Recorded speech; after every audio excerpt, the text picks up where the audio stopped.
बहराइच में बच्चे को निवाला बनाने पहुंचा नरबख्शी भेड़िया, खुद बन गया शिकार। मासूम बच्चे के पास पहुंचे भेड़िए को ग्रामीणों ने पीट पीट कर उतार दिया मौत के घाट।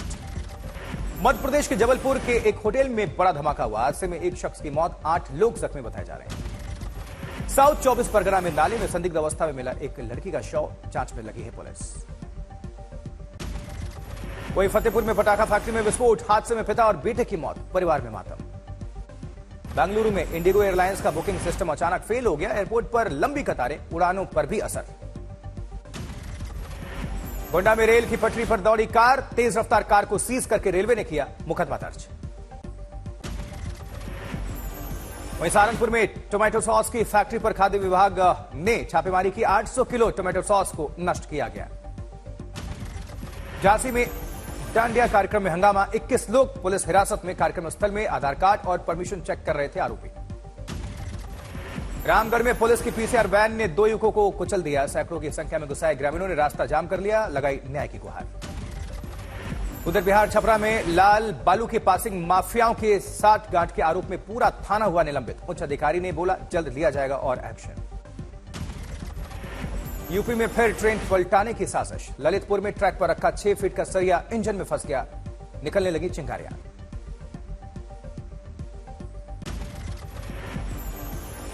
उधर वडोदरा एयरपोर्ट को एक बार फिर से मिली बम से उड़ा देने की धमकी, ईमेल के जरिए एयरपोर्ट अथॉरिटी को धमकी दी गई।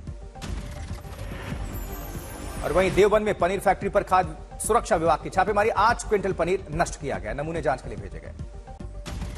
सहारनपुर में जमीनी विवाद में प्रधान के बेटे की पीट कर हत्या, एक ही समुदाय के 2 पक्षों में काफी समय से चल रहा था जमीनी विवाद, 3 अभियुक्तों को गिरफ्तार करके जेल भेजा गया है। समस्तीपुर में सड़क हादसे के बाद 2 किलोमीटर तक ट्रक ड्राइवर शव को घसीटता रहा, सीसीटीवी फुटेज सामने आया। जबकि अलीगढ़ में एक महिला ने बात करते करते एक लड़के पर तेजाब फेंक दिया। महिला ने कहा 12 सालों तक किया मेरा शोषण, मामले की तफ्तीश में जुटी पुलिस। जांजगीर चांपा में फर्जी बैंक खोलकर नौकरी लगाने के नाम पर ठगी का मामला, एक मास्टरमाइंड गिरफ्तार। हरियाणा विधानसभा चुनाव को लेकर सी वोटर का एग्जिट पोल, कांग्रेस को मिल सकता है स्पष्ट बहुमत। सी वोटर के एग्जिट पोल में हरियाणा की 90 सीटों में से कांग्रेस को 50 से 58 सीटें, तो बीजेपी को 20 से 28 सीटों का अनुमान है। हरियाणा में 66% से ज्यादा मतदान, शहरों में कम निकले वोटर्स, 8 अक्टूबर को आएंगे परिणाम। हरियाणा विधानसभा चुनाव में सी वोटर एग्जिट पोल के मुताबिक अन्य को मिल सकती हैं 10 से 14 सीटें, वहीं जेजेपी को 0 से 2 सीटें मिलने का आसार है। जम्मू कश्मीर की 90 सीटों में से सी वोटर एग्जिट पोल के मुताबिक कांग्रेस और नेशनल कॉन्फ्रेंस बना सकती है सरकार, 40 से 48 सीटें मिलने का अनुमान। जम्मू में बीजेपी को सबसे अधिक सीट मिलने का अनुमान है। प्रधानमंत्री नरेंद्र मोदी ने महाराष्ट्र के दौरे पर ठाणे की जनसभा में कांग्रेस पर कड़ा प्रहार किया, कहा कि अगर वो बढ़ गए तो बांटने वाले महफिल सजाएंगे। एकता को ही देश की ढाल बनाना है। हमें याद रखना है, अगर हम बटेंगे तो बांटने वाले महफिल सजाएंगे। प्रधानमंत्री नरेंद्र मोदी ने कांग्रेस पर हमला बोलते हुए कहा, कांग्रेस को अब अर्बन नक्सल गैंग चला रहा है। ठाणे में पीएम मोदी का कांग्रेस के अगुवाई वाले एमवीए पर बड़ा हमला, कहा कांग्रेस और महाआघाड़ी के लोग हैं जो विकास को रोकते हैं, महाआघाड़ी के लोग विकास विरोधी हैं। हिमाचल में टॉयलेट टैक्स का मुद्दा पीएम मोदी ने महाराष्ट्र में उठाया, प्रधानमंत्री ने कहा कि केंद्र शौचालय बनाता है लेकिन कांग्रेस उस पर टैक्स लगा देती है। हिमाचल में टॉयलेट टैक्स का मुद्दा पीएम मोदी ने महाराष्ट्र में उठाया, तो प्रधानमंत्री ने कहा कि केंद्र शौचालय बनाता है लेकिन कांग्रेस उस पर कर लगाती है। ये खबर आपको हमने दी। हिमाचल के मंत्री विक्रमादित्य सिंह का पीएम पर पलटवार, प्रधानमंत्री का कद बहुत बड़ा है लेकिन उन्हें बड़े कामों पर ध्यान देना चाहिए, वो शौचालय के मुद्दे पर क्यों अड़े हुए हैं। महाराष्ट्र दौरे पर कांग्रेस सांसद राहुल गांधी ने संविधान सम्मान सम्मेलन में भाग लिया, बोले संविधान की रक्षा के लिए आरक्षण पर 50% की सीमा हटाना जरूरी है। राहुल गांधी ने शनिवार को महाराष्ट्र के कोल्हापुर में मोदी सरकार पर गंभीर आरोप लगाया, कहा दलितों का इतिहास मिटाया जा रहा है। झारखंड बीजेपी ने जारी किया चुनावी घोषणा पत्र, 5 लाख नौकरी और महिलाओं को 2100 रुपए महीने देने का वादा किया गया है। इधर दिल्ली में डीटीसी बस मार्शल्स की बहाली पर दिल्ली सचिवालय में high voltage drama, Saurabh Bharadwaj ने पकड़े बीजेपी नेता विजेंद्र गुप्ता के पैर। आम आदमी पार्टी के नेताओं ने एलजी से मिलने नहीं दिए जाने पर एलजी दफ्तर के बाहर किया प्रदर्शन। मीटिंग के बाद सीएम आतिशी का बीजेपी पर आरोप, बोली अब गेंद बीजेपी के पाले में है लेकिन वो राजनीति कर रहे हैं, बस मार्शल को भड़काने का काम कर रहे हैं। बीजेपी ने आम आदमी पार्टी पर पलटवार करते हुए कहा, डीटीसी के 10,000 मार्शल की नौकरी बहाल करने में आम आदमी पार्टी नौटंकी कर रही है, बीजेपी विधायक दल अपना पूरा सहयोग देने को तैयार बैठा है। मुख्यमंत्री पद से इस्तीफा देने के बाद आम आदमी पार्टी के राष्ट्रीय संयोजक केजरीवाल आज फिर से लगाएंगे जनता की अदालत, छत्रसाल स्टेडियम में आयोजन। कोलकाता में अब भूख हड़ताल पर बैठेंगे 6 जूनियर डॉक्टर्स। ममता सरकार के सामने अपनी 10 मांगों के लिए डॉक्टर्स ने 24 घंटे की समय सीमा दी थी, समय सीमा पूरी होने के बाद यह फैसला लिया गया। दरभंगा में प्रशांत किशोर पर भड़के बिहार के मंत्री हरिसान सहनी नई पार्टी बनाने पर हमला बोला। कहा वो सिर्फ गांधी की तस्वीर को मानते हैं, गांधी की विचारधारा नहीं। मद्रास हाईकोर्ट ने राष्ट्रीय स्वयंसेवक संघ को विजयादशमी के अवसर पर अपने प्रस्तावित रूट मार्च का आयोजन करने की अनुमति दी है।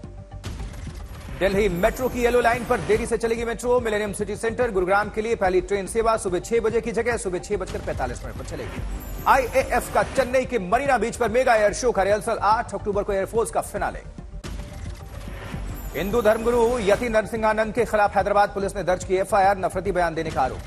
पाकिस्तान में 15 से 16 अक्टूबर को होने वाले एससीओ समिट में शामिल होने को लेकर विदेश मंत्री एस जयशंकर का बड़ा बयान। बोले मैं वहां मल्टीलेटरल इवेंट में शामिल होने जा रहा हूं, भारत पाकिस्तान संबंधों पर बात करने नहीं। सुप्रीम कोर्ट ने इलेक्टोरल बॉन्ड योजना रद्द करने वाले फैसले की पुनर्विचार की मांग वाली याचिका खारिज कर दी है। कहा रिकॉर्ड में कोई त्रुटि नहीं। एनआईए की एक स्पेशल कोर्ट ने पूर्वी चंपारण जिले के पास रेलवे पटरी पर आईईडी लगाने से संबंधित 2016 के एक मामले में सुनाई है सजा। 6 आरोपियों को जुर्माना के साथ 12 साल की सजा सुनाई गई। क्षतिग्रस्त टायर के साथ चेन्नई एयरपोर्ट पर उतरी ओमान एयरवेज की फ्लाइट, लैंडिंग के वक्त टायर फटने का अनुमान लगाया जा रहा है।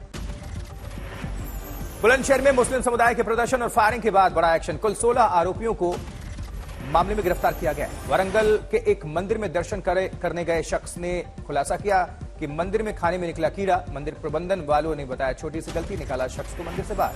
मथुरा में लगे धार्मिक महत्व बताने वाले बोर्ड, क्यूआर कोड से 4 भाषाओं में मिलेगी जानकारी। भारत की 4 साल की आर्या ने कर दिखाया कमाल, बनी दुनिया में सबसे कम उम्र की डेडलिफ्टर। वहीं यूपी के रामपुर में हाई स्कूल की टॉपर कामिनी गंगवार बनी एक दिन के रामपुर की डीएम। जनता की समस्याएं सुनी। नवरात्रि के चौथे दिन आज मां कुष्मांडा की पूजा आराधना हो रही है। मंदिरों में भक्तों की लंबी कतार। दिल्ली के झंडेवालन मंदिर में नवरात्रि के चौथे दिन मां कुष्मांडा का भव्य श्रृंगार किया गया। मां की उतारी गई आरती। दिल्ली के छतरपुर में नवरात्र को लेकर उमड़ा आस्था का सैलाब, बड़ी संख्या में लोगों ने की मां की पूजा।